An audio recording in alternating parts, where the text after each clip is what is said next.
చదవబడినటువంటి రెండు లేఖన భాగాలు. ఒకటి న్యాయాధిపతుల గ్రంథము 3వ అధ్యాయము 12 నుండి 20 వచనాలు చదివాము. ఈరోజు 30 వచనాల వరకు గల వాక్య భాగంలో నుంచి మనము ధ్యానం చేయనై ఉన్నాం. సమయమును బట్టి కొంత వాక్య భాగం చదివించాము. ఆ తర్వాత అపోస్తలుడైన పౌలు కొరింథీయులకు రాసిన మొదటి పత్రిక 1వ అధ్యాయము 26వ వచనం నుండి 31వ వచనం వరకు గల వాక్య భాగం మనం చదువుగా విన్నాం. క్రీస్తునందు ప్రియమైన దేవుని వారలారా, ఈ రెండు లేఖన భాగాల్లో చదవగా మరి నేటి దినమునకై ఈ ఉదయకాల ధ్యానాంశము ఏంటి అనంటే, ఈరోజు మన వాక్య భాగమునకు ధ్యానాంశము ఏంటి అనగా, glory weakness, the secret of Ehud's victory. Glory in weakness, the secret of Ehud's victory. బలహీనతలో దేవుని వైభవం, ఏహూదు జీవిత రహస్యం. బలహీనతలో దేవుని వైభవం, ఏహూదు జీవిత రహస్యం అనేటటువంటి అంశమును ఈ ఉదయకాలం మనం ధ్యానం చేయనై ఉండగా చిన్న ప్రార్థన చేసుకుందాం ఆత్మ నడిపింపు కొరకు. ప్రేమగల తండ్రి, కృపగల నాయన యేసయ్య, వాక్యమై ఉన్న యేసు సర్వ సత్య సంపూర్ణుడిగా మా మధ్యలోనికి వచ్చి ఉన్నారు. మేము మిమ్ములను గురించి ధ్యానం చేయనై ఉంటుండగా నీ వాక్యము ద్వారా నాతో మాతో మాట్లాడమని, నా నోటి మాటలు మా అందరి హృదయపు ధ్యానములు మీకు అంగీకారములగుటకు సహాయం ఇచ్చేయమని యేసు నామమున అడిగి వేడుకొంచున్నాం తండ్రి, ఆమేన్. మంచిది. క్రీస్తునందు ప్రియమైన దేవుని సంగమా, ప్రభుపేట వందనాలు. నూతన సంవత్సరం ఫిబ్రవరి 3వ ఆదివారం వరకు దేవుడు మనల్ని నడిపించాడు. మీరందరూ కూడా మీ గృహాల్లో క్షేమంగా ఉండాలని తలుస్తూ ప్రతినిత్యం మీ కొరకు ప్రార్థన చేస్తూ ఉన్నాం. దేవుని సేవకులమైన మా కొరకు కూడా మీరు ప్రార్థన చేస్తూ ఉన్నారు. ప్రియమైన దేవుని వారలారా, glory weakness, the secret of Ehud's victory. బలహీనతలో దేవుని వైభవం, ఏహూదు జీవిత రహస్యం, లేకపోతే ఏహూదు విజయ రహస్యం అనేటటువంటి అంశమును మనము ధ్యానం చేయనై ఉన్నాం. క్రీస్తునందు ప్రియమైన దేవుని వారలారా, ప్రభు నామములో మరొక వారం మీకు శుభములు తెలియజేస్తూ, ఈ బుధవారం నుండి మన సంఘము నిర్వహిస్తున్నటువంటి లెంట్ ఆధ్యాత్మిక కార్యక్రమము మన సంఘములో ఆరంభింపబడుతూ ఉంటున్నటువంటి సమయంలో, ఈ లెంట్ కాలంలో మనము మన ఆత్మీయ యాత్రలో, మన ఆధ్యాత్మిక జీవితంలో ఇది ఒక కీలకమైనటువంటి ఘట్టం లెంట్. ఇది కేవలము మనము ఉపవాసం ఉండేటటువంటి సమయము మాత్రమే కాదు, మన బలహీనతలను ఒప్పుకొని దేవుని శిలువ చెంత మనలను సమర్పించుకునేటటువంటి సమయం లెంట్. శిలువపై క్రీస్తు లోకపు దృష్టిలో, చూడండి, శిలువపై ఉన్నటువంటి క్రీస్తు లోకపు దృష్టిలో ఆయన ఎలా ఉన్నాడండి?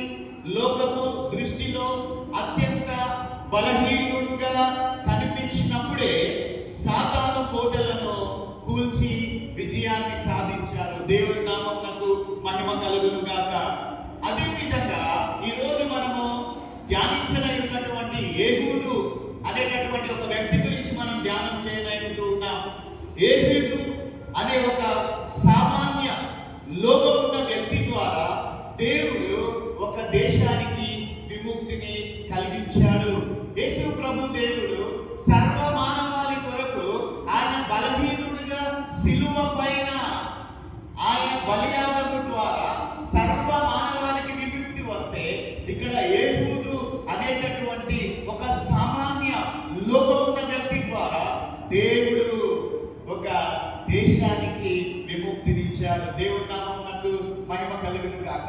ఎంతమంది ఉన్నారండి ఇప్పటి వరకు ఏహూదు గురించి మీరు ధ్యానం చేయగా? ఎంతమంది మనము ఆ పేరు గురించి మనం విన్నాం? ఇంతకు ముందు ఈ యొక్క వ్యక్తి గురించి మనం ఎప్పుడైనా ధ్యానం చేశామా? ధ్యానం చేసి ఉంటే మంచిది. ఒకవేళ లేకపోతే ఈ వ్యక్తిని ఈ రోజున మీ ముందుకు నేను తీసుకుని వస్తూ ఉన్నా. ఈ రోజున మన ధ్యానాంశము బలహీనతలో దేవుని వైభవము అంటూ ధ్యానం చేస్తూ ఉన్నాం. లేకపోతే బలహీనతలో దేవుని మహిమ, ఏహూదు విజయ రహస్యం అనే అంశాన్ని మనం ధ్యానము చేస్తూ ఉన్నాం. ప్రియమైన దేవుని సంగమా, లోకము ఎప్పుడు మనల్ని ప్రశ్నిస్తూ ఉంటుంది. లోకము మన దగ్గర ఏం చేసిందో తెలుసండి? లోకము మన దగ్గర ఏముందని చూస్తుందండి. ఎప్పుడు కూడా లోకము మన దగ్గర ఏముందని చూస్తుంది. లోకము మన దగ్గర ఉన్న శక్తి సామర్థ్యాలను చూస్తుంది. లోకము ఎప్పుడు కూడా మీ దగ్గర మన దగ్గర ఏముందని చూస్తుంది. కానీ దేవుడు మన దగ్గర ఏం లేదని చూస్తున్నాడండి. ఏంటండి? లోకము ఏముంది అని మన దగ్గర చూస్తుంది, కానీ దేవుడు మాత్రము మన దగ్గర ఏమీ లేదు అని చూస్తూ ఉన్నాడు. నీ దగ్గర ఏమీ లేదు అని దేవుడు అడుగుతూ ఉంటూ ఉన్నాడు.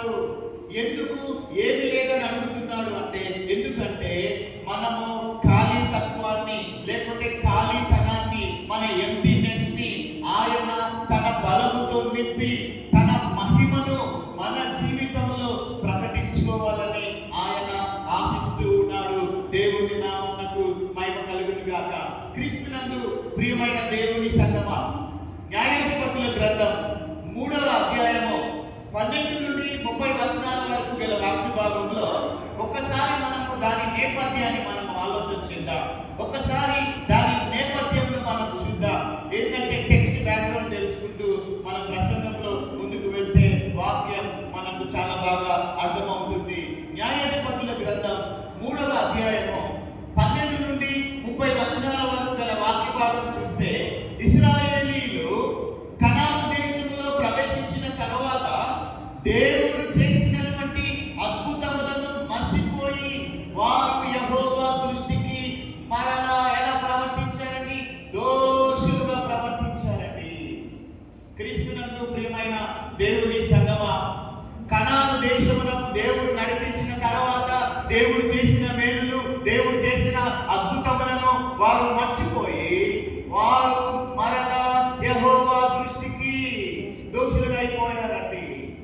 న్యాయాధిపతుల గ్రంథం గురించి మనం ఆలోచన చేస్తే, దేవుడు సుమారుగా 12 మందికి పైగా న్యాయాధిపతులను ఆయన ఎన్నుకున్నాడు. 12 మెంబర్స్ ఇంపార్టెంట్. ఆ తర్వాత ఇంకా కొంతమంది ఉన్నారు పండితులు, వారిని పెద్దగా ఇంపార్టెంట్ గా పరిగణించలేదండి. ఈ న్యాయాధిపతులు మనకు వన్ టైం పాస్వర్డ్ వచ్చింది కదండి.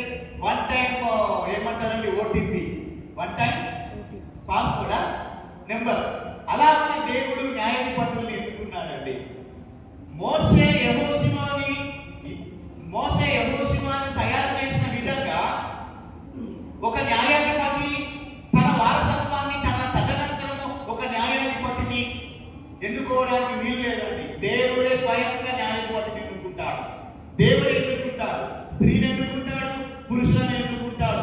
ప్రియమైనటువంటి దేవుని వాళ్ళారా, అలాగున న్యాయాధిపతి ఒక ఆయన చనిపోయాడు అనుకోండి, లేకపోతే ఒక ఆయన జరిగిపోయాడు అనుకోండి, న్యాయాధిపతి యొక్క ప్రభావము ఈ ఇశ్రాయేలు ప్రజలపై ఉంటుందేమో అని మనం ఆశిస్తాం. కానీ ఆ న్యాయాధిపతి బ్రతుకున్నంత కాలము ఏం జరుగుతుందో తెలుసండి? భయపడ్డట్టుగా ఉంటారు ప్రజలు. వారు వెళ్ళిపోగానే ఏం జరుగుతుందో తెలుసా? వీళ్ళు వెంబడే దేవుణ్ణి మర్చిపోయి దేవునికి వ్యతిరేకమైన కార్యకలాపాలు చేస్తారు. దేవునికి వారు దోషులుగా ప్రవర్తిస్తారు. అందును బట్టి దేవుడు ఏం చేశాడంటే, వారిని క్రమశిక్షణలో పెట్టడానికి మోయాబు రాజు అయినటువంటి ఎగ్లోనును వారి పైకి లేపాడండి. మోయాబు రాజు అయినటువంటి ఎగ్లోనును బలపరిచాడు. చూడండి, దేవుడు మన చుట్టూ కంచె వేస్తాడండి. మన చుట్టూ కంచె ఉంటుంది. ఎప్పుడైతే మనము పాపంలో పడిపోతామో, దేవుడిని మర్చిపోతామో, ఈ కంచె ఏమైతుందో తెలుసా? ఆటోమేటిక్ గా తొలగిపోతుంది. ఇశ్రాయేలీల జీవితంలో అదే జరుగుతుంది. దేవునికి దోషులుగా ఉండగా శత్రువులు ఎప్పుడు కూడా ఇశ్రాయేలీల మీదకి వద్దామని చూస్తూ ఉండగా, దేవుని కాపుదల కొన్ని దినాలు జరగగా ఏం జరిగిందంటే, ఎగ్లోను ఏం చేశాడండి?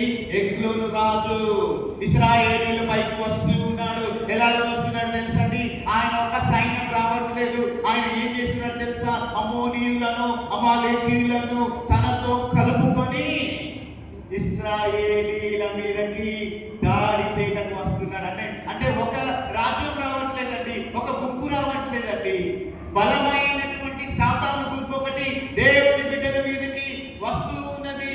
చూడండి, ఇశ్రాయేలీల మీదకు దాడి చేసి ఖర్జూరపు చెట్లు పట్టణమైనటువంటి యెరికోను స్వాధీనం చేసుకున్నారు.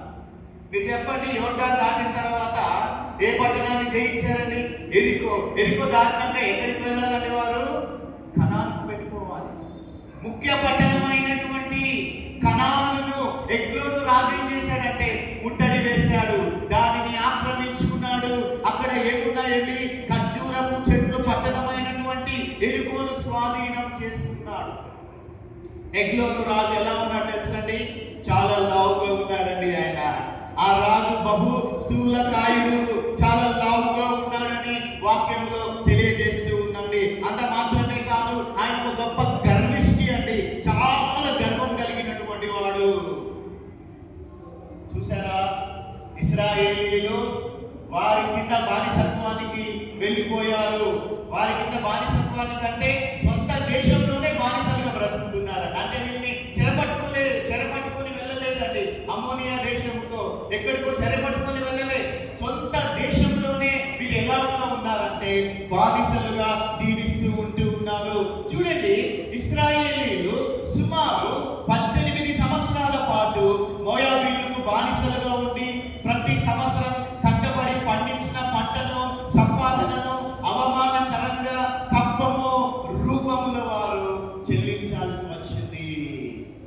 బానిసత్వ భారముతో వారు కన్నీళ్లతో ఏం చేశారు తెలుసా? అయ్యా, మా పంటలు మేము పండించుకుంటాం, మా దేశంలో మేము ఉన్నాం, మేము ట్యాక్సులు కట్టలేకపోతున్నామని, ఈ భారమును మేము భరించలేకపోతున్నామని ఇశ్రాయేలీలు ఏం చేశారండి?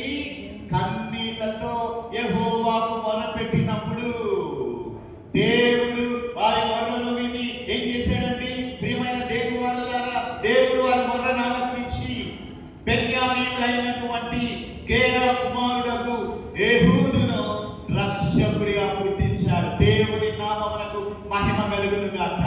ఏహూదును ఒక రక్షకుడిగా దేవుడు లేవనెత్తాడు.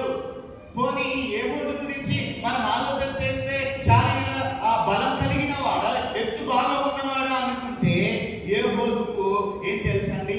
రైట్ హ్యాండ్ పని చేయదండి. ఏంటండి? ఏహూదుకు రైట్ హ్యాండ్ పని చేయండి, దేనికి పనికి రాదండి. ఏహూదు కుడి చేయి పడిపోయినటువంటి వాడు, ఎడమ చేతి వాటం కలిగిన వాడు, లెఫ్ట్ హ్యాండ్ బ్యాట్స్మెన్ అంటారు కదండి, లెఫ్ట్ హ్యాండ్ రైటర్ అంటారు కదండి, లెఫ్ట్ హ్యాండ్ తో పని చేస్తారు కదండి. ఏహూదు చూడండి, ఎడమ చేతి వాటము గల వ్యక్తి అయినప్పటికీ దేవుడు అతని బలహీనతని దేశ విముక్తికి సాధనంగా మార్చుకున్నాడు. ఏహూదు అనే పేరుకు అర్థం ఏంటో తెలుసా? ఏహూదు అనే పేరుకు అర్థము ధైర్యవంతుడు, ఐక్యత కలిగిన వాడు. ధైర్యవంతుడు, ఐక్యత గలవాడు, ధైర్యముతో ఐక్యతతో ముందుకు వెళ్ళేటటువంటి వ్యక్తి అని అర్థము ఏహూదు అనంటే. ప్రియమైన దేవుని సంగమా, లోకము దృష్టిలో ఆయన బలహీనుడే కానీ దేవుని దృష్టిలో ఆయన ఒక గొప్ప విజేత. దేవుని నామమునకు మహిమ కలుగునుగాక. లోకము దృష్టిలో ఆయన బలహీనుడే కానీ దేవుని దృష్టిలో ఒక గొప్ప విజేత. చూడండి, ఒక చిత్రకారుడు, మీరు ఎవరైనా డ్రాయింగ్ వేసేటప్పుడు చూసారా? పార్కులలో వెళ్తాం కదండి, ఒక 300-500 తీసుకుంటారు. చాలా కాస్ట్లీ అయిపోయింది ఈ రోజున. మనం కూర్చుంటే మన ఎదురుగానే ఏం చేస్తారు తెలుసండి? మన యొక్క చిత్రాన్ని గీసేస్తాం. మనం విరిగిపోయినటువంటి పెన్సిల్ ముక్కల్ని పడేస్తాం కదండి, కొంచెం వాడి కొంచెం వాడక. ఆ చిత్రకారుడు ఏం చేశాడు తెలుసండి? విరిగిపోయిన పెన్సిల్ ముక్కలతో కూడా అద్భుతమైనటువంటి చిత్రాన్ని గీయగలిగినటువంటి వాడు చిత్రకారుడు. అలాగే లోకము మనల్ని విరిగిపోయారు, పనికిరారు అని త్రోసి వేయవచ్చు, కానీ దేవుడు ఆ విరిగిన స్థితిలోనే మిమ్మల్ని మనల్ని వాడుకుంటాడు. విరిగిపోయిన స్థితిలో ఉన్నటువంటి ఏహూదును దేవుడు వాడుకుంటూ ఉన్నాడు. ప్రియమైన దేవుని వారలారా, ఈ రోజున ఏహూదు జీవితం నుండి 4 ఆత్మీయ పాఠాలు మనం నేర్చుకునబోతూ ఉన్నాం. ఏహూదు జీవితం నుండి 4 ఆత్మీయ పాఠాలు మనం ధైర్యవంతుడు, ఐక్యత కలిగినటువంటి వాడు. ఈ యెహూదు జీవితం నుండి మనము 4 ఆత్మీయ పాఠాలు నేర్చుకునబోతూ ఉన్నాం. నెంబర్ 1, మొట్టమొదటిగా 4 విషయాలు మీ ముందుకు తెస్తూ నేను నా యొక్క వాక్య ధ్యానాన్ని ముగించేస్తాను. ఆ ధైర్యవంతుడు, ఆ ఐక్యత కలిగినటువంటి వాడు జీవితంలో 4 ఆత్మీయ పాఠాన్ని ఈ ఉదయకాల సమయం మనము ధ్యానం చేయనంటున్నాం. నెంబర్ 1, మొట్టమొదటిది ఏంటంటే డివైన్ అసైన్మెంట్ అండి. డివైన్ అసైన్మెంట్ ఏంటి? డివైన్ అసైన్మెంట్ దేవుడు తన ప్రజలను పిలవడానికి ఒక ప్రత్యేకమైనటువంటి నియామకం చేస్తూ ఉంటూ ఉన్నాడు. ఇక్కడ దేవుని పిలుపు కనబడుతూ ఉంది. మొదటి విషయం ఏంటంటే డివైన్ అసైన్మెంట్, ప్రత్యేకమైనటువంటి నియామకం. దేని కొరకు ఈ అసైన్మెంట్, దేని కొరకు ఈ నియామకం అంటే దయచేసి మీరు చూడండి. న్యాయాధిపతుల గ్రంథం 3వ అధ్యాయము 15వ వచనంలో ఒక అద్భుతమైనటువంటి మాట ఉంది. ఇశ్రాయేలీయులు యెహోవాకు మొరపెట్టినప్పుడు యెహోవా వారి కొరకు ఎవరిని పుట్టించారండి? దేవుడు ఒక రక్షకుడిని పుట్టించను అని దేవుని వాక్యం తెలియజేస్తుందండి. ఒక రక్షకుడిని పుట్టించాడు. ఇక్కడ మనం గమనించాలి, ఇశ్రాయేలీయులను రక్షించడానికి దేవుడు ఒక సైన్యాన్ని పంపలేదండి. ఇశ్రాయేలీయులను రక్షించడానికి దేవుడు ఒక యుద్ధ వీరుణ్ణి ఆకాశము నుండి కిందకు దింపలేదండి. దేవుడు ఎలాంటి వ్యక్తిని ఎందుకున్నాడండి? మనలాంటి ఒక సాధారణమైనటువంటి మనిషినే. ఆయన చూడండి, అది లోకపు దృష్టిలో ఆయన అనర్హుడే. ఎవరండి అనర్హుడు? యెహూదు. ఎందుకంటే ఆయన అన్ని 2 చేతులు బాగున్నాయండి? లేదండి. లెఫ్ట్ హ్యాండ్ బాగుంది, రైట్ హ్యాండ్ బాగలేదు. కానీ దేవుడు ఏం చేస్తున్నాడండి?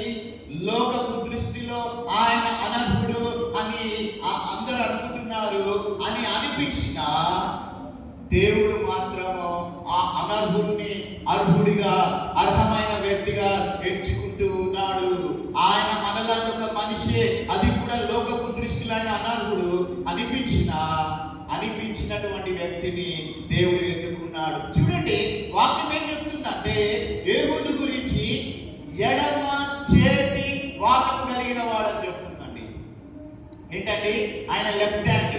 క్రికెట్ లో మనం చూస్తాం కదండి, లెఫ్ట్ హ్యాండ్ బ్యాట్స్మెన్స్ చాలా బాగా ఆడతారండి. యువరాజ్ సింగ్ అని ఒక ఆయన ఉన్నాడు కదా, 6 బంతులు 6 సిక్స్లు కొట్టి ఓల్డ్ రికార్డ్ పెట్టాడండి. Left hand batsmen. ప్రియమైన దేవుని వాళ్ళ, ఆయనకు 2 చేతులు ఉన్నాయి, ఈయనకు ఒకటే చేతి పని చేస్తూ ఉన్నది.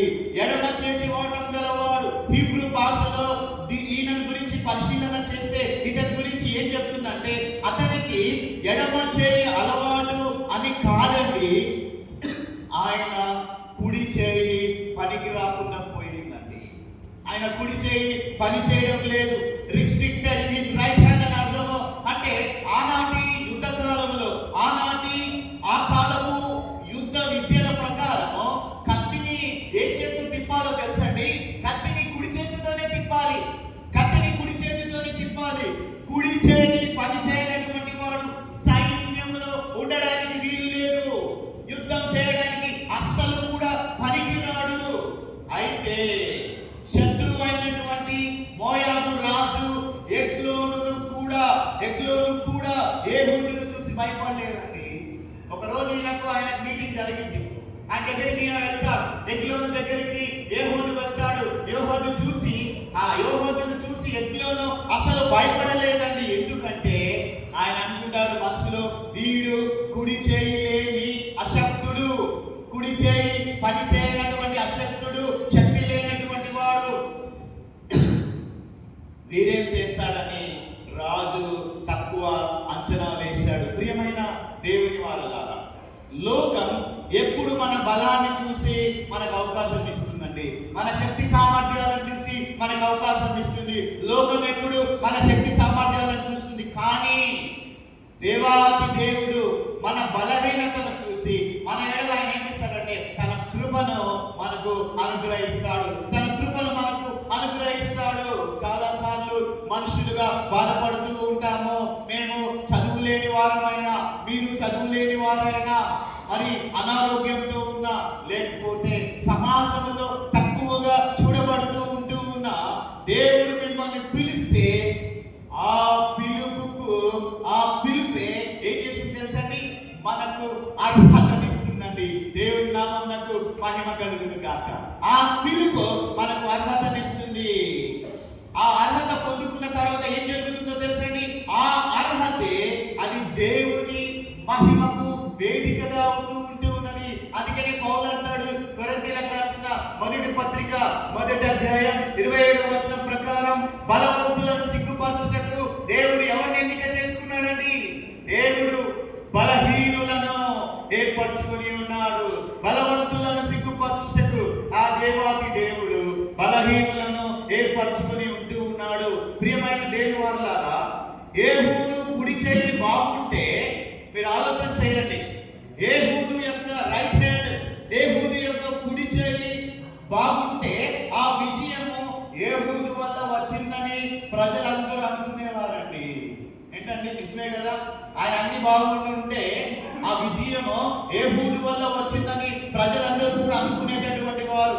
కానీ ఏహూదు బలహీనుడు కాబట్టి ఆ విజయము దేవుని వలన కలిగిందని లోకములో ఉన్న ప్రజలందరికీ అర్థమైంది. ఏంటంటే ఈ విజయము దేవుడి వల్ల కలిగింది.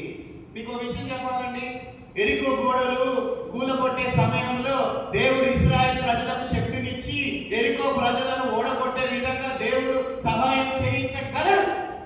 కానీ అక్కడ నాటకీయంగా జరిగిన సందర్భం ఏంటో తెలుసా అండి? నాటకీయంగా జరిగిన సందర్భం ఏంటో తెలుసా? ఈ ప్రజలు కానీ ఓడించి కనాన్లోకి వెళ్తే వీరు గర్వించేవారు ఏంటంటే మా స్వశక్తి వలన, మా బలము వలన మేము వారిని ఓడగొట్టాము అని దేవుడిని మర్చిపోయే ప్రమాదం ఉంది. కాబట్టి దేవుడు ఏం చేశాడు తెలుసా అండి? మీరు 7 సార్లు ప్రదర్శన చేయండి, పాటలు పాడండి, గోడలు కూలిపోతాయి. సర్వసాధారణంగా ప్రియమైన దేవుని సంగమా, కేవలం పాటలు పాడండి అంటే దేవుని మహిమ తరతరాలకు తెలియబడాలని. ఇక్కడ ఏహూదు బలహీనుడే కానీ ఆ విజయము దేవుని వలన కలిగిందని లోకములో ఉన్న వారందరికీ అర్థమైంది. ప్రియమైన దేవుని వారలారా, నీవు నేను ఈ రోజున నాకు తలాంతు లేదు, నాకు శక్తి లేదు, నేను ఏహూదులాగా బలహీనుడనని నీవు బాధపడుతున్నావేమో గుర్తుంచుకో. ఏహూదులాగా నేను అంటే ఆయనకు హ్యాండ్ లేదు కానీ ఆ యొక్క చెయ్యి చచ్చుబడిపోయి ఆయన బలహీనుడేమో, కానీ మనకు అన్ని ఉండి కూడా ఒక్కొక్కసారి మనము బలహీనులమని మనము తలుస్తూ ఉంటామేమో.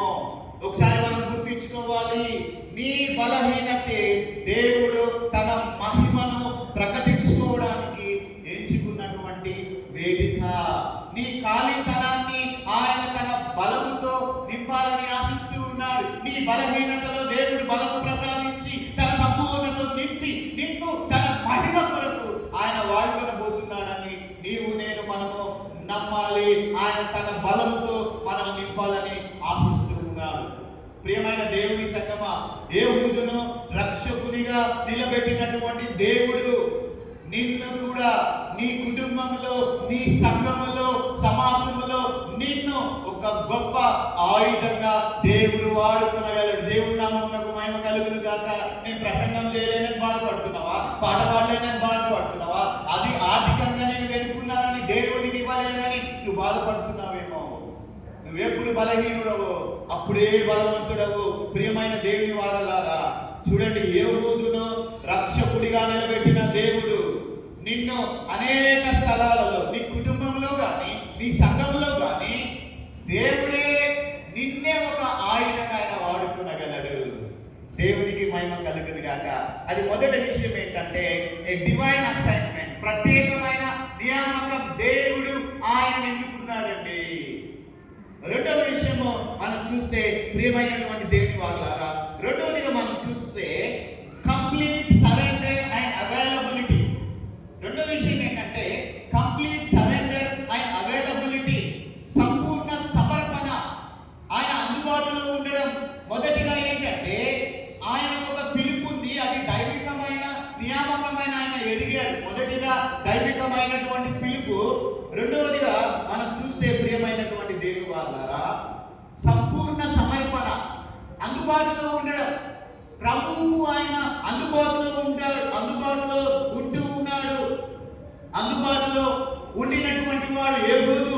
చూడండి ప్రియమైన దేవుని వారలారా, దేవుని సేవలో లేదా ఒక గొప్ప కార్యము సాధించడంలో మనందరికీ, నీకు నాకు మనకు ఉండవలసినటువంటి అతి ప్రాముఖ్యమైనటువంటి లక్షణం ఏంటో తెలుసండి? అందుబాటులో ఉండడం. ఏంటండి? దేవుని సేవలో కానీ ఏదైనా ఒక గొప్ప కార్యమో సాధించడంలో నీకు నాకు మనందరికీ ఉండవలసిన అతి ప్రాముఖ్యమైనటువంటి లక్షణం ఏంటంటే అందుబాటులో ఉండడం అండి. అవైలబిలిటీ. ఇశ్రాయేలీయుల గురించి మనం ఆలోచన చేస్తే వీరు 18 సంవత్సరాలు బానిసత్వంలో ఉన్నప్పుడు అందరూ దేవునికి మొరపెడుతున్నారండి. మొత్తం మొరపెడుతున్నారు, కానీ ఒక్కడు కూడా ధైర్యం చేసి ముందుకు రావట్లేదండి. ఎందుకంటే మూడు బలగాలు ఉన్నాయి వారి చుట్టూ, ఒక్కడు కూడా ముందుకు రావట్లేదు. కానీ ఇక్కడ యోబు గురించి మనం ఆలోచన చేస్తే అందరూ దేవునికి మొరపెట్టారు, కానీ దేవుని పని చేయడానికి మాత్రము ఒక్కరు కూడా ముందుకు రావట్లేదంటండి. అప్పుడు యెహూదు ఒక్కడు మాత్రము నేను సిద్ధంగా ఉన్నానండి, నేను అందుబాటులో ఉన్నానండి, నేను అవైలబిలిటీగా ఉన్నానని ఒక వికలాంగుడు ఏం చేశాడు తెలుసండి? వికలాంగుడు ముందుకు వచ్చాడండి. ఇక్కడ మనం ఏం చూస్తున్నాం? రెండోదిగా అందుబాటును మనం చూస్తూ ఉన్నాం. అయితే ఇక్కడ అందుబాటులో ముఖ్యమైన 3 కోణాలు మనం చూడవచ్చండి. ఆయన ఏ విధంగా అందుబాటులో ఉన్నాడో, ఆయన అందుబాటులో ఉన్నాడు కదా, అవైలబిలిటీలో ఉన్నాడు కదా. ఆ అవైలబిలిటీలో 3 ముఖ్యమైనటువంటి విషయాలు మనం చూడవచ్చు. ఒకటి ఏంటంటే ఆ అందుబాటులో మొదటి విషయం ఏంటంటే ఈ యోహోదుకు సాకులు చెప్పని మనస్సు ఉందండి. ఏంటండి? యోహోదుకు సాకులు చెప్పనటువంటి మనస్సు ఉంది. రాయే సేవకు అనంటే నా ఇంట్లో నేను పని చేసుకోవట్లేదు అన్నట్లేదు. ఆయన నా కుటుంబం ఉంది, నాకు లేకపోతే నాకు వెనకాల అది ఉంది అని చెప్పడం లేదు. ఆయన ఏం చెప్తున్నాడంటే యెహూదు అందుబాటు గురించి మనం ఆలోచన చేస్తే 3 ముఖ్యమైన కోణాల్లో ఆయన గురించి మనం చూస్తే ఆయనది సాకులు చెప్పనటువంటి మనస్సు అండి. చూడండి, యెహూదు తన శారీరక లోపాన్ని చచ్చుబడినటువంటి కుడి చెయ్యి ఒక సాకుగా వాడుకోలేదండి. ఇర్మియా ఏమన్నాడు? నేను బాలుడను, నేను మాటలేడనని అన్నాడు. మోషే ఏమన్నాడండి? నేను నోటి మాంద్యం గలవాడని ఇంకోనైనా చూడయ్యా. ఇక్కడ యెహూదు ఆ విధంగా చేయడం లేదండి. సాకులు చెప్పని మనస్సు ఆయన ఒక సాకుగా తన అంగవైకల్యాన్ని వాడుకోలేదండి. ప్రభువా, నాకు ఒక చెయ్యి లేదు కదా, నేను యుద్ధం చేస్తానా, ఎవరైనా బలవంతుణ్ణి పంపించు అని యెహూదు అనలేదండి. ఆయన ఏమన్నాడు తెలుసా? ఆయనకున్న కొద్దిపాటి శక్తినే, ఆ శక్తిని ఏం చేశాడంటే ఆయన ఆ శక్తిని తీసుకెళ్లి దేవుని చేతిలో పెట్టాడు. నిన్న పాస్టర్ గారు కాజీపేట వెళ్తున్నారు, బాగా జ్వరం, బాడీ పెయిన్స్, చాలా ఆమె బలహీన పరిస్థితిలో వెళ్ళారు. వాక్యం చెప్పేది ఉండే పాస్టర్ గారు కాజీపేటలో. ఇద్దరం మాట్లాడుకున్నాం, నీ శక్తి దేవుడి చేతిలో పెట్టు, దేవుడు నిన్ను నడిపిస్తాడు. దేవుడు బలంగా వాళ్ళు అక్కడ వాడుకోవడం జరిగింది.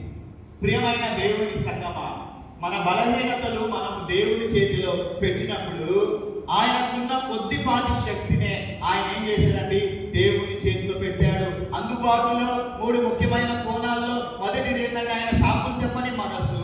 రెండవదిగా మనం చూస్తే యెహూదు ప్రమాదకరమైనటువంటి బాధ్యతను వహిస్తున్నాడండి. ఆయన ప్రమాదకరమైనటువంటి బాధ్యతను వహించాడు. మీరు చూడండి, న్యాయాధిపతుల గ్రంథం 3వ అధ్యాయం 15వ వచనం ప్రకారము మోయాబు రాజైనటువంటి ఎగ్లోనుకు కప్పము అంటే పన్ను కట్టే బృందానికి యెహూదు నాయకత్వం వహించాడండి. ఈ ప్రజలందరూ ఏం చేయాలండి? చెప్పారు కదా, వీరి కప్పం ఇందాక నేపథ్యంలో చెప్పారు, వీరు ట్యాక్స్ చెల్లించాలి కదా. ఈ ట్యాక్స్ చెల్లించే విషయము, ఈ ట్యాక్స్ చెల్లించే దానికి నాయకుడు ఎవరంటే ఈ యెహూదు. ఈ యెహూదు ఏం చేయాలంటే ఈ ట్యాక్స్ అంతటిని కూడా తీసుకుని వెళ్ళి ఒక నాయకుడిగా వ్యవహరించి ఈ రాజు ఎగ్లోను దగ్గరికి వెళ్ళి ఆయన ఏం చేయాలంటే ఈ ట్యాక్స్ ని కట్టాలన్నమాట. దానికి ఈయన నాయకత్వం వహించాడు. కప్పము, ట్రిబ్యూట్ అంటే ఏంటి? కప్పము ఎందుకు చెల్లించాలో తెలుసండి? ఇది మీకు తెలుసుకుంటేనే ఆధ్యాత్మికంగా మనం బలపడతాం. ఆ కాలంలో యుద్ధంలో ఒక దేశం ఓడిపోయింది అనుకోండి, గెలిచిన దేశానికి, విజేతకు ఓడిపోయిన దేశము లోబడి ఉండాలండి. ఇది ఆ రోజులో ఉన్న యుద్ధ నైతికత. ఒక ఒక దేశాన్ని ఓడించిందనుకోండి, ఒక దేశం గెలిచిందనుకోండి, ఓడిపోయిన దేశము దానికి లోబడి ఉండాలి. ఆ లోబడడాన్ని నిరూపించుకోవడానికి ప్రతి సంవత్సరము కొంత ధనాన్ని, కొంత ఆహార ధాన్యాదులను లేదా పశువులను వీళ్ళు ఏం చేయాలంటే విజేతకు అప్పగించడాన్నే కప్పము చెల్లించడం అంటారండి. సొంత దేశంలోనే ఉంటున్నారు ప్రజలు, బానిసత్వంకి వెళ్ళలేదు, ఇక్కడే ఉంటూ ఉన్నారు. శత్రువు ఎక్కడున్నాడు తెలుసా? పక్కనే కనాను దేశంలోనే పక్క ప్రాంతంలోనే ఉన్నారు. వీరిని ప్రతిరోజు కూడా చూస్తూనే ఉన్నారు. ప్రతి సంవత్సరం 18 సంవత్సరాల పాటు వీళ్ళు ఏం చేయాలి తెలుసా అండి? వీరి కొరకు సంపాదించుకున్న డబ్బు, వీరి కొరకు సంపాదించుకున్న ఆస్తి, వీరి కొరకు సంపాదించుకున్న ఆహారము, పశువులన్నీ కూడా ఏం చేయాలండి? విజేతకు అప్పగించడాన్ని కప్పము చెల్లించడం అంటారండి. ఇది ఒక శిక్ష వారికి. ఇశ్రాయేలీయులు దేవుడిని విడిచిపెట్టి పాపం చేసినందుకు దేవుడు వారిని శిక్షించడానికి మోయాబు రాజైనటువంటి ఎగ్లోను వాడుకున్నాడు. ఇది దేనికి గుర్తు అంటే ఇది బానిసత్వానికి గుర్తు. ఇప్పుడు వారు మోయాబు రాజుకు దాసులని, ఆయన అధికారానికి లోబడి ఉన్నారని చెప్పడానికి ఈ కప్పమే ఒక నిదర్శనం. ఈ కప్పమే ఒక నిదర్శనం. చూడండి, రక్షణ పన్ను అన్నమాట. ఇది చెల్లిస్తేనే వారికి రక్షణ, ఇది చెల్లించకపోతే వారికి శిక్ష. ఇది రక్షణ పన్ను అన్నమాట. ప్రియమైనటువంటి దేవుని వారలారా, చూడండి, కప్పము చెల్లించకపోతే శత్రు సైన్యం వచ్చి గ్రామాల మీద పడి దాడి చేసి ప్రజలను చంపేస్తుంది. ఆ దాడి నుండి తప్పించుకోవడం కొరకు, శాంతి కోసం, సమాధానం కోసం ఈ కప్పము చెల్లించేటటువంటి వారు. అయితే వారు ఎప్పుడెప్పుడు ఈ కప్పము చెల్లించాలంటే సాధారణంగా ఈ కప్పమును వారు సంవత్సరమునకు ఒకసారి చెల్లించేటటువంటి వారు. పంట కాలంలో ఇశ్రాయేలీయులు కష్టపడి పండించినటువంటి మొదటి పంటను, పశువులను మోయాబు రాజుకు సమర్పించాల్సి వచ్చేది. మీరు చెప్పండి, ఇశ్రాయేలీయులు మొదటి పంట ఎవరికి అర్పించాలండి? చెప్పాలి, అందరూ తెలుసు. కోతగల పండుగలో మనం ఎక్కువగా వింటాం. మొదటి పంట ఎవరికి సమర్పించాలండి? వీళ్ళు దేవునికి. కానీ ఎవరికి సమర్పిస్తున్నారు? వీళ్ళు సాతానుకి ఇస్తూ ఉన్నారు. యాక్చువల్ గా మొదటి పంటను దేవునికి సమర్పించాలి, కానీ వారు చేసిన తప్పుకు వాళ్ళు ఏం చేస్తున్నారంటే సాతానుకు సమర్పిస్తూ ఉన్నారు. చూడండి, 18 సంవత్సరాల పాటు పన్ను దేవునికి ఇవ్వలేదండి. వీళ్ళు మర్చిపోయారు, దేవునికి ఇవ్వడం మర్చిపోయారు, శాపం తెచ్చుకున్నారు. ఇంట్లో దీవెన లేదు, ఇంట్లో ఆశీర్వాదాలు లేవు. దేవునికి ఇవ్వకపోతే ఇంట్లో అంత చిల్లి గవ్వే దేవుని వాళ్ళ.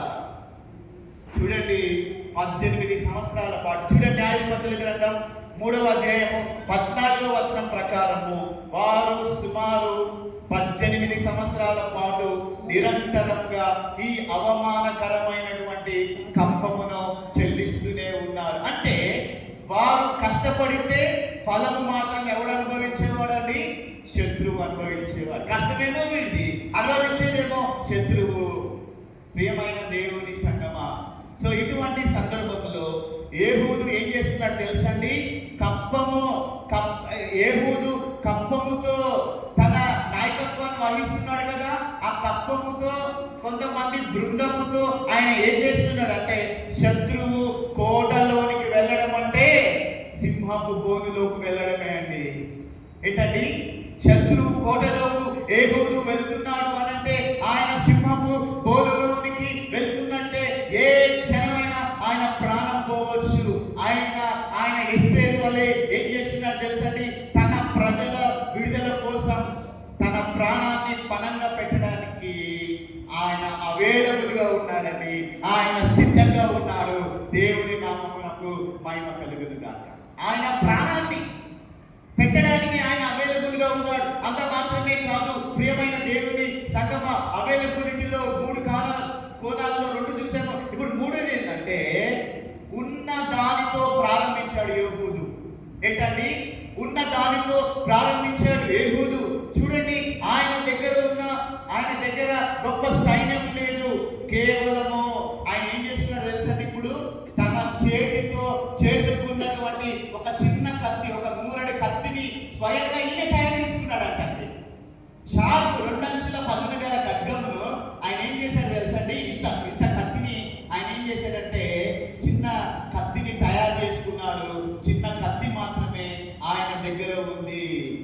దేవుడు మన దగ్గర లేని దానికోసం అడగడు.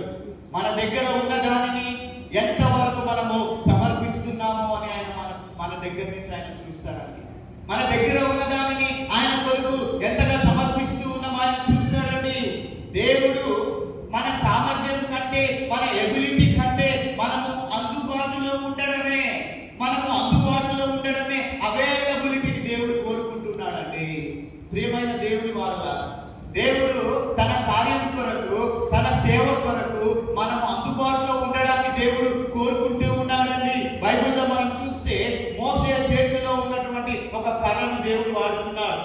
ఆ తర్వాత దావీదు దగ్గర ఉన్న వడిసెల రాయిని ఆయన వాడుకున్నాడు. చిన్నవాని దగ్గర ఉన్నటువంటి 5 రొట్టెలు 2 చిన్న చేపలను దేవుడు వాడుకున్నాడు. ఏహూదు దగ్గర ఉన్న ఎడమ చేతి వాటాన్ని దేవుడు వాడుకున్నాడు. దేవుని నామమునకు మహిమ కలుగును గాక. ప్రియ సహోదరి, ప్రియ సహోదరుడా, ఈరోజు దేవుడు నీకు ఇచ్చినటువంటి తలాంతులు కొన్నే కావచ్చు. దేవుడు నీకు ఇచ్చినటువంటి టాలెంట్స్ కొన్నే కావచ్చు. నేను ఇందాక చెప్పిన విధంగా నాకు ప్రసంగం చేయడం రాదు, నాకు పాట పాడడం రాదు, నా దగ్గర ధనం లేదు అని మనమేమైనా ఒకవేళ సాకులు చెప్తున్నామేమో. కానీ దేవుడు ఏమంటున్నాడు తెలుసా అండి? కానీ దేవుడు అంటూ ఉన్నాడు, నీ దగ్గర ఏముందో అది నాకు ఇవ్వమని. చిన్నదైనా సరే, నీ టాలెంట్, నీ టైం, నీ ట్రెజర్ నాకు ఇవ్వు. అది చిన్నదైనా సరే, నీ దగ్గర ఏముందో నాకు అది ఇవ్వు. నేను దానిని అద్భుతంగా మారుస్తాను అంటున్నాడు దేవుడు. నేను అద్భుతంగా మారుస్తాను. ప్రియమైన దేవుని వారలారా, లెంట్ పాటించబోతున్నటువంటి మనం ఈ లెంట్ కాలంలో మనల్ని మనం దేవుడికి సమర్పించుకుందాం. యెషయా గ్రంథం 6వ అధ్యాయం 8వ వచనం ప్రకారం యెషయా వలె చిత్తము ప్రభువా నేనున్నాను నన్ను పంపుము అని నీవు నేను చెప్పగలమా? చిత్తము ప్రభువా నేనున్నాను నన్ను పంపుము అని మనము చెప్పగలమా? ప్రియమైన దేవుని సంగమా, నీవు నేను అందుబాటులో ఉంటే అసాధ్యమైనటువంటి కార్యాలను నీ ద్వారా దేవుడు సుసాధ్యము చేయగలడు. దేవుని నామమునకు స్తోత్రం కలుగును గాక. అది 2వ విషయం. ఇక 3వ విషయం ఏంటంటే, మూడవదిగా ఈ యొక్క ఏహూదు జీవితంలో ఆత్మీయ పాఠం మనం నేర్చుకుంటున్నటువంటి 3వ విషయం ఏంటంటే, మూడవదిగా ఆయన ఆత్మీయ వివేచన కలిగిన వాడు. నెంబర్ 3, ఆత్మీయ వివేచన కలిగిన వాడు అంటే దైవిక వ్యూహం కలిగినటువంటి వాడు. వ్యూహం అంటే తెలుసు కదండి, వ్యూహిత సమభీకర. ఎవరండి ఈమె అంటారు కదా సంఘమును చూసి. వ్యూహిత అంటే వ్యూహము అంటే ఏంటంటే ప్రియమైన ఒక ప్లాన్, అంగవైకల్యపుడే. ఆత్మీయ వివేచన కలిగిన వాడు ఏహూదు, దైవిక వ్యూహం కలిగిన వాడు, స్పిరిచువల్ అలర్ట్నెస్. చూడండి, ఈయన రాజు దగ్గరికి వెళ్ళేటప్పుడు ఏహూదు కేవలము భాగోద్వేగంతో వెళ్ళినటువంటి వ్యక్తి కాదండి. మన కోపం వెళ్తానే చంపేస్తా, నేను నరిగేస్తా, నేను వదిలిపెట్టండి రా అట్లా పోలేదు. ఈయన ఎలా వెళ్ళాడండి? కేవలం భాగోద్వేగంతో వెళ్ళిన వ్యక్తి కాదు. ఆయన గొప్ప వ్యూహకర్త. యుద్ధములో ప్రియమైన దేవుడు వారు కేవలము బలం ఉంటే సరిపోదండి. శత్రువుని దెబ్బతీయడానికి, శత్రువుని ఓడించడానికి సరి అయినటువంటి వివేచన, సరి అయినటువంటి విజ్డమ్ ఉండాలండి. ఏహూదుకు దేవుడు అసాధారణమైనటువంటి వివేచన ఇచ్చాడు. అసాధారణ. యెహోవా యందు భయభక్తులు కలిగి ఉంటే జ్ఞానమునకు మూలమని దేవుని వాక్యం తెలియజేస్తుంది. అయితే ఇక్కడ వ్యూహం వెనుక ఉన్న రహస్యం ఏంటి? ఈ వ్యూహం వెనుక ఉన్న రహస్యం ఏంటంటే, చూడండి, ఆ కాలంలో ఎవరైనా రాజకోటలో రాజును కలవడానికి వెళ్ళేటటువంటి సమయంలో కదండి, మనం ఏదైనా ప్రాంతానికి ఈ రోజుల్లో కొన్ని షాపింగ్ మాల్స్ వెళ్తే బాంబులు పెడుతున్నారని ఏం చేశారంటే చెక్ చేశారు కదా. ఇట్లా మనం చేతులు పెడితే ఇక్కడి నుంచి ఉమెన్స్ ఏమో లోపల తీసుకెళ్ళి అక్కడ చెక్ చేస్తారు, పురుషులను అయితే చెక్ చేస్తారు. ఇక్కడ కూడా ఏహూదు రాజుని కలవడానికి వెళ్తున్నటువంటి సమయంలో అక్కడ ఎవరైనా ద్వారపాలకులు ఉంటే ఏం చేస్తారు తెలుసండి? ద్వారపాలకులు ఏం చేస్తారు? అందరూ కూడా రైట్ హ్యాండ్ యుద్ధ వీరులో ఉంటారు కదా. రైట్ హ్యాండ్ ఉన్నవాడు కత్తి ఎక్కడ చూస్తారండి? లెఫ్ట్ సైడ్ పెట్టాడు. ఇప్పుడు ఈయన వస్తువు ఉంటే ఈ ద్వారపాలకులు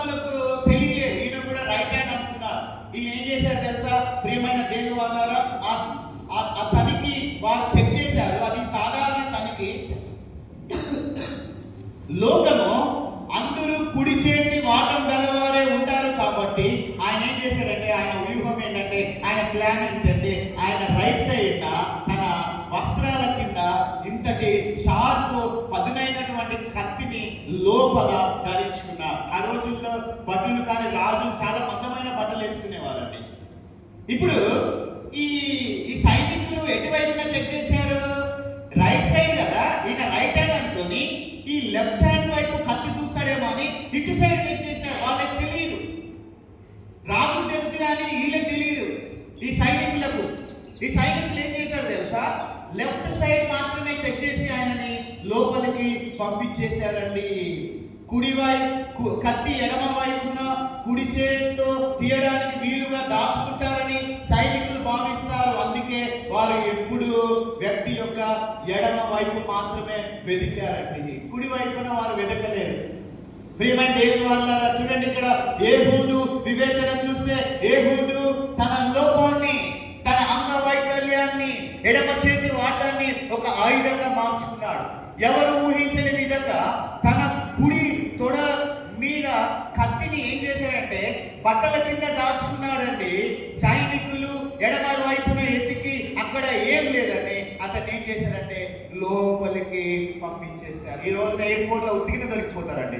ఎయిర్పోర్ట్ లో ఎలా ఉందండి, వజ్రాలు షూ లోపల పెట్టుకున్నా, వాడు కడుపులో మింగిన లోపలున్న ఏడ పెట్టుకున్నట్టు ఇటు అంటది, ఎమ్మడే పట్టుబడతారు. పాప టెక్నాలజీ లేదు కదా, వీళ్ళే వెతికేటటువంటి వారు. చూడండి ఇక్కడ అక్కడ ఏం లేదని లోపలికి పంపారు. ఆయుధం గురించి మనం ఆలోచన చేస్తే ఆయన ఒక మూర అంటే సుమారు 18 అంగుళాలు పొడవున్న 2 అంచుల గల ఖడ్గాన్ని తానే స్వయంగా తయారు చేసుకున్నాడు.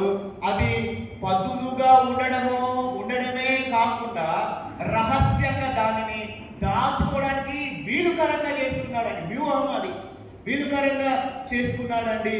ఇక్కడ మనకు ఆత్మీయ పాఠం ఏంటంటే, లోకము దేనినైతే లోపము డిజబిలిటీ అనుకుందో ఏహూదు దానినే ఒక విజయ వ్యూహంగా స్ట్రాటజీగా మార్చుకున్నాడండి ఏహూదు. ప్రియమైన దేవుని సంగమా, మన ఆధ్యాత్మిక జీవితంలో కూడా అపవాదిని జయించాలంటే మనకు ఆత్మీయ వివేచన అవసరం. ఎవరిని మింగుదమా అని గర్జించు సింహంలాగా వాడు తిరుగుతూ ఉన్నాడు. ఆ అపవాదిని జయించాలి అని అంటే మనకు మరి ఆత్మీయ వివేచన అవసరము. శత్రువు అంచనాను తలకిందులు చేయడం, సాతాను మనల్ని మన బలహీనతల ద్వారా పడగొట్టాలని చూస్తాడు. కానీ ఆ బలహీనతే మనము దేవుని కృపతో ఒక సాక్ష్యముగా మార్చినప్పుడు సాతానుడు ఓడిపోతాడు. ఒక వ్యూహం మనకు ఉండాలండి. అపవాదిని జయించే శక్తి మనకు లేదు. ఆ అపవాదిని మనం జయించాలి అంటే ప్రార్థనతో కూడిన ఒక ప్రణాళిక మనకు ఉండాలండి. ప్రార్థన చేయడం ఎంత ప్రాముఖ్యమో, దేవుని చిత్తాన్ని బట్టి సరి అయిన సమయంలో సరి అయిన పని చేయడం, టైమింగ్ కూడా అంతే ముఖ్యమని దేవుని సేవకుడిగా జ్ఞాపకం చేస్తూ ఉన్నాను. యెహోవా ఏం చేశాడండి? చూడండి, యెహోవా ఏం చేశాడు? కప్పము చెల్లించడానికి వెళ్ళాడు, కప్పము చెల్లించాడు. చెల్లించిన తర్వాత అక్కడ రాజు ఒంటరిగా ఉన్న సమయం కోసం వేచి చూశాడండి. రాజు ఒంటరిగా ఉన్న సమయం కోసం వేచి చూశాడు. ఏకాంత సమయం. ఇశ్రాయేలు తరపున రాజుకు కప్పము పన్ను చెల్లించిన తర్వాత ఏహూదు తనతో వచ్చిన వారందరినీ బయటకు పంపించేశాడండి. తనతో వచ్చారు కొంతమంది, అయ్యా మీరు కొంచెం సేపు బయటికి వెళ్ళండి, నేను రాజుతో మాట్లాడాలి. కొందరిని బయటికి పంపించేశాడండి. ఏహూదు తనతో వచ్చిన వారిని పంపివేసి తిరిగి రాజు వద్దకు వచ్చాడు. రాజు దగ్గరికి వచ్చాడు. అయ్యా నీకు ఒక రహస్య విషయము నేను చెప్పాలి, ఒక రహస్య వర్తమానము నీతో చెప్పవలసి ఉన్నదని రాజుతో అన్నాడు. దేవుడి దగ్గర నుంచి ఒక సందేశం తెచ్చానయ్యా, ఒక రహస్య సందేశము వర్తమానము నీతో చెప్పవలసి ఉన్నదని రాజుతో అన్నాడండి. ఆ రహస్య మాట వినడానికి రాజు కూడా ఏం చేశాడు తెలుసండి? తన సేవకులందరినీ బయటికి పంపివేసి ఏహూదుతో ఒంటరిగా ఉన్నాడండి. ఈయన కూడా ఏవో చెప్తాడని ఆయన కూడా ఏం చేశాడంటే ఆయన వాళ్ళని పంపించాడు. ఈయన ఏహూదు కూడా ఈయనతో వచ్చిన వారిని పంపించేశాడు. ఇది సాయంకాలమున రాజు తన చల్లని మేడ గదిలో ఒంటరిగా కూర్చున్నప్పుడు ఏహూదు ఆయన దగ్గరికి వెళ్ళి, రాజు దగ్గరికి వెళ్ళి, దేవుని వర్తమానం ఒకటి నా దగ్గర ఉన్నదని చెప్పాడండి. దేవుని వర్తమానం ఉన్నది అనగానే రాజు ఏం చేశాడు తెలుసండి? తన సింహాసనం మీద లేవగానే ఏహూదు ఏం చేశాడండి? తన ఎడమ చేతితో తన తొడ కింద ఉన్నటువంటి కత్తిని తీసి బలంగా పొడిచాడండి లెఫ్ట్ హ్యాండ్ తోటి. పొడవగానే ఏం జరిగింది తెలుసండి? ఆయన చాలా లావ్ అన్నాను కదా, మంచి ఒబేసిటీ అన్నాను కదా, ఎక్కువగా ఫ్యాట్ ఉండడం వలన ఈ ఏహూదు ఈ కత్తిని ఇలా దూచగా నేను చేయి కూడా వెళ్ళిపోయిందంటండి. కత్తి ఫ్రంట్ నుంచి వెళ్ళి బ్యాక్ సైడ్ నుంచి వచ్చేసిందండి. అంత దారుణం చూడండి. ఆ కత్తి శరీరంలోనికి ఎంత బలంగా దూసుకొని పోయిందంటే కత్తి మడిమ కూడా కడుపులోనికి వెళ్ళిపోయింది మరియు కొవ్వు కత్తిని మూసేసింది. ఏహూదు ఏం చేశాడు తెలుసా అండి? కత్తిని బయటకు తీయకుండానే లోపల నుంచి ఆయన ఏం చేశాడు? అలా సైనికులు వస్తారు కదా, గది తలుపులు గడియ పెట్టేసి అక్కడ నుండి ఆయన చాకచక్యంగా తప్పించుకున్నాడండి. వెళ్ళిపోయాడు అక్కడి నుంచి. ఏహూదు అక్కడి నుంచి తప్పించుకున్నాడు. ప్రియమైన దేవుని వాళ్ళారా, దీన్ని మనం అన్వయించుకోవాల్సి వస్తే, ప్రియ సహోదరి, ప్రియ సహోదరుడా, మనం పోరాడున్నది ఎవరితోనండి? శరీరులతో కాదు. ఎవరితో మనం పోరాడాలండి? అంధకార శక్తులతోనూ.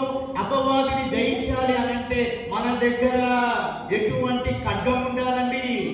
మన దగ్గర వాక్యం అనేటటువంటి 2 అంచుల ఖడ్గం ఉండాలి. అందుకనే యేసు ప్రభువు వారు ఒక మాట చెప్తారు. మత్తయి సువార్త 10వ అధ్యాయం 16వ వచనంలో యేసు ప్రభువు వారు ఒక మాట చెప్తారు కదా, పాము వలె వివేకులను, పౌరము వలె నిష్కాపటులై ఉండుడి. ప్రియమైన దేవుని వాళ్ళారా, చాలా మంది భక్తులు నిష్కపటంగా ఉంటారు, కానీ వివేకం లేకపోవడం వలన సాతాను చేతిలో దెబ్బతింటూ ఉంటారు. చాలా మంది నిష్కపటులుగా ఉంటారు. వివేకం లేకపోతే ఏం జరుగుతుందండి? సాతాను చేతిలో దెబ్బతింటారు. సో ఈ లెంట్ కాలంలో మనమందరం కూడా దేవుణ్ణి అడుగుదాం, ప్రభువా, నా సమస్యలను, నా బలహీనతలను జయించడానికి ఏహూదుకు ఇచ్చినటువంటి దైవిక వివేచన నాకు ప్రసాదించు.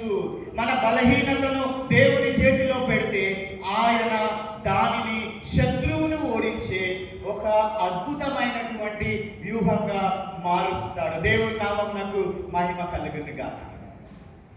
ఇక చివరిదిగా నేను చెప్పి ముగిస్తూ ఉన్నానండి. నెంబర్ 4, 4వ విషయము, ఈ యొక్క ఏహూదు జీవితంలో మనకు ఆత్మీయ పాఠం ఏంటంటే పట్టుదల అండి. డిటర్మినేషన్, పట్టుదల. ఈ పట్టుదల ఆయనకు ఏమనుగ్రహించిందంటే సంపూర్ణ విజయం అండి. Complete victory. Determination, complete victory అండి. పట్టుదల వలన సంపూర్ణ విజయం వచ్చిందండి. ప్రియమైన దేవుని సంగమా, చాలా మంది విజయం అంటే కేవలం ముందడుగు వేయడం అని అనుకుంటారు. కానీ నిజమైనటువంటి విజయం అంటే ప్రారంభించినటువంటి పనిని చివరి వరకు సంపూర్ణంగా ముగించడమే విజయం. ఏదైనా పని స్టార్ట్ చేస్తే మధ్యలో వదిలేస్తాం కదా చాలాసార్లు కదా, అది విజయం కాదు. చివరి వరకు దాన్ని సంపూర్ణంగా ముగించడమే అసలైనటువంటి విజయం. చూడండి, ఏహూదు విషయంలో మనం ఇదే చూస్తాం. ఆయన కేవలము రాజైనటువంటి ఎగ్లోనును సంహరించి నా పని అయిపోయింది అని ఆయన పారిపోలేదండి. ఆయన విశ్రమించలేదండి. ఇతని పట్టుదల వెనకాల కొన్ని గొప్ప కార్యాలు ఉన్నాయండి. ఈయన పట్టుదల వెనకాల గొప్ప కార్యాలు నేను అక్లుప్తంగా చెప్పి నా వాక్య సందేశాన్ని ముగించేస్తాను. ప్రియమైన దేవుని వాళ్ళారా, ఏంటి ఈయన పట్టుదల వెనకాల ఉన్న కొన్ని కార్యాలు ఏంటంటే, ఒకటి, శత్రువులు జయించిన తర్వాత ఆయన పారిపోయి, అంటే ఆ స్థలం నుంచి వెళ్ళిపోయాడు కదా, పట్టణం నుంచి వెళ్ళిపోలేదండి. ఆ పట్టణంలో ఉండి ఆయన ఏం చేస్తున్నాడంటే జన సమీకరణ చేశాడండి, మొబలైజేషన్. రాజు చనిపోయిన తర్వాత ఏహూదు వెంటనే ఎఫ్రాయిము కొండ దేశానికి వెళ్ళి ఏం చేశాడండి? బాకా ఊదడం మొదలు పెట్టాడండి. బూర ఊదడం మొదలు పెట్టాడు. బూర ఊదుతూ ఉన్నాడు ఏహూదు. ఎందుకు బూర ఊదుతున్నాడు తెలుసా? 18 సంవత్సరాలు భయము వారిని పట్టి పీడిస్తుందండి. 18 ఏళ్ళగా భయం. నిరాశలో ఉన్న ప్రజలను తన పట్టుదలతో ఏం చేశాడు తెలుసండి? ఆయన వారందరినీ కూడా యుద్ధానికి సమకూర్చాడు. అందుకని ఆయన అంటాడు, వాక్యంలో ఉంది, నాతో రండి, యెహోవా మీ శత్రువులను మీ చేతికి అప్పగించాడని గర్జించాడు. గర్జించి వారిలో ఏం చేశాడండి? గొప్ప ఉత్సాహాన్ని నింపాడు. నాయకుడు, సేవకుడు, ఇంటి యజమాని ఎప్పుడు కూడా ఏం చేయాలండి? ఇంటిలో కొత్త ఉత్సాహాన్ని నింపాలి. ధైర్యముతో, ఆ ధైర్యంతో ఉన్న వారికి ధైర్యాన్ని ఇచ్చేటటువంటి పిలుపును ఇవ్వగలగాలి. ఆయన జన సమీకరణ చేశాడండి, మొబిలైజేషన్. ఆ తర్వాత ఏం చేశాడు తెలుసా? ఇంకా ఆయన క్షమించని పోరాటం చేశాడండి. ఏ పోరాటం తెలుసా? ఆయన యోర్దాను రేవులను పట్టుకొని ఒక్క మోయాబీయును కూడా యోర్దాను నది దాటనీయలేదండి. ఆయన ఒక్కడు వదిలిపెట్టలేదు. మనం అంటగా ఒక్కడిని కూడా వదిలిపెట్టా నేను. ఇక్కడ చూడండి, ఆయన ఒక్క మోయాబీయుని కూడా దాటనీయలేదండి. ఆ రోజున 10,000 మంది పరాక్రమవంతులై ఏం చేశాడు తెలుసండి? శత్రువులను హతం చేశారు. ఇక్కడ వాక్యం చెప్తుంది, ఒక్కడును తప్పించుకోలేదు. ఇది యెహూదుకు ఉన్నటువంటి పట్టుదలకు నిదర్శనం. శత్రువు మళ్ళీ తలెత్తకుండా ఉండేలా ఆయన ఏం చేశాడంటే 10,000 మంది పరాక్రమశాలులు వీరులతో పోరాడాడండి. ఆ తర్వాత ఏం జరిగిందో తెలుసా ప్రియమైన దేవుని వాళ్ళారా? ఆ తర్వాత ఏం జరిగింది తెలుసా? ఆ తర్వాత వారికి సుదీర్ఘమైనటువంటి నెమ్మది లభించిందండి. వారికి నెమ్మది లభించింది. యెహూదు చూపిన పట్టుదల వలన దేశానికి ఎంత కాలము నెమ్మది కలిగిందో తెలుసండి? 80 years అండి, 80 సంవత్సరాలు. దేవుని నామమునకు మహిమ కలుగును గాక. యెహూదు చూపిన పట్టుదల వలన దేశానికి 80 సంవత్సరాలు నెమ్మది కలిగిందండి. న్యాయాధిపతుల గ్రంథంలో ఏ ఇతర న్యాయాధిపతుల కాలంలో ఇంత సుదీర్ఘమైనటువంటి శాంతి కలగలేదండి. 12 మందికి పైగా న్యాయాధిపతులు ఉన్నారు. ఏ న్యాయాధిపతుల కాలంలో ఇంత సుదీర్ఘమైనటువంటి శాంతి, సమాధానం, నెమ్మది వారికి లభించలేదు. ఈ రోజున ప్రియమైన దేవుని సంగమా, ఆధ్యాత్మిక పాఠం ఏంటి మనకు? మన ఆత్మీయ జీవితంలో సాతాను మీ మీద లేదా మనలోని బలహీనతల మీద విజయము సాధించాలంటే సగము పని చేసి వదిలేయకూడదు. మన ఆత్మీయ జీవితంలో సాతాను మీద లేదా మనలోని బలహీనతల మీద మనము విజయం సాధించాలంటే సగం పని చేసి వదిలేయకూడదు. రాజీ పడొద్దు. మనం ఒక పాపాన్ని విడిచిపెట్టినప్పుడు అది మనల్ని మరలా బంధించకుండా ఉండేలా సంపూర్ణంగా ఏం చేయాలి తెలుసండి? దాన్ని వేళ్లతో కూడా పెకలించేయాలి. 40 days నేను లెంట్ సీజన్ పాటిస్తానండి, 40 రోజులు నేను తాగానండి, 40 రోజులు నేను నా బలహీనతను వదిలిపెట్టేస్తానండి. 40 రోజుల తర్వాత ఆఫ్టర్ 40 days చూడండి, రాజీ పడొద్దు. మనం ఒక పాపాన్ని విడిచిపెట్టినప్పుడు అది మళ్ళీ మనల్ని బంధించకుండా ఉండేలా సంపూర్ణంగా దాని వేర్లను మనం తొలగించాలి.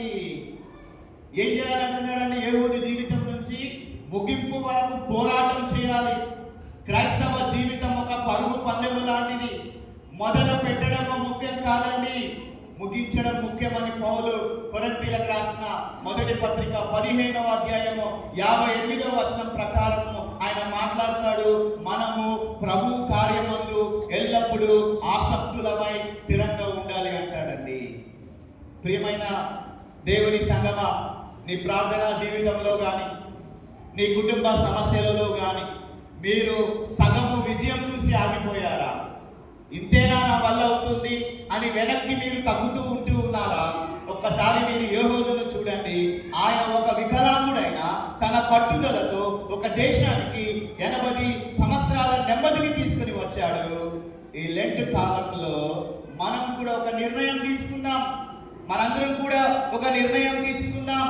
అయ్యా, నాలోని చెడు అలవాట్ల మీద, నన్ను కృంగదీసేటటువంటి పరిస్థితుల మీద సంపూర్ణ విజయము లభించే వరకు మోకాళ్ళ మీద నేను పట్టుదలతో పోరాడుతానయ్యా.